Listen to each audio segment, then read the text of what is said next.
contents a Granollers, un dia excepcional, bufa una mica d'aire, però això no treu cap, que tenim molta gent passejant pel centre i per tant estem molt contents. Tercera diada inclusiva de l'esport aquí, en directe, a Granollers. Demuestra todo capaz, soy capaz, soy eficaz, demuestra todo que vale por todo y esperar.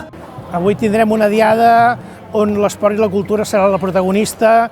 L'esport tenim moltes entitats com l'Esport Club Granollers, el handball de Granollers, el bàsquet, que faran activitats amb gent amb discapacitat.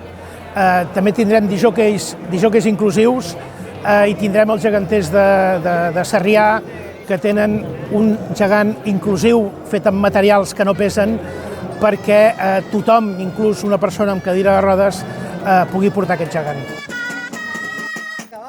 Què tal, Gerard? Bueno, ens encanta. Què tal portar el Normac? Molt bé. És senzill? És senzill. Llavors, que no el portes a pes aquí a les espatlles, sinó que és empenyent, no? Empenyent, sí.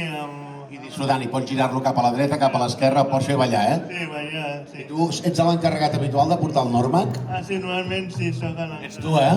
I ens el deixaràs perquè hi puguin portar-lo algun altre noi o noia avui aquí a Granollers? Ens ensenyaràs una mica com funciona? Sí, i tant.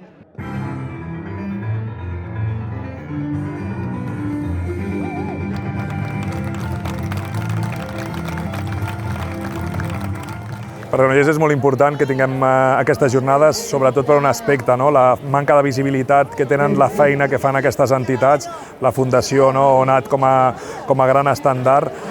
Jo crec que és imprescindible, des d'una perspectiva d'inclusió i cohesió, la feina que es fa i per descomptat l'excel·lència com es fa, donar peu a que aparegui aquest voluntariat i que la ciutat s'impregni de tota aquesta feina i hi hagi una empenta perquè aquestes fundacions, aquestes associacions, cada vegada tinguin més recolzament.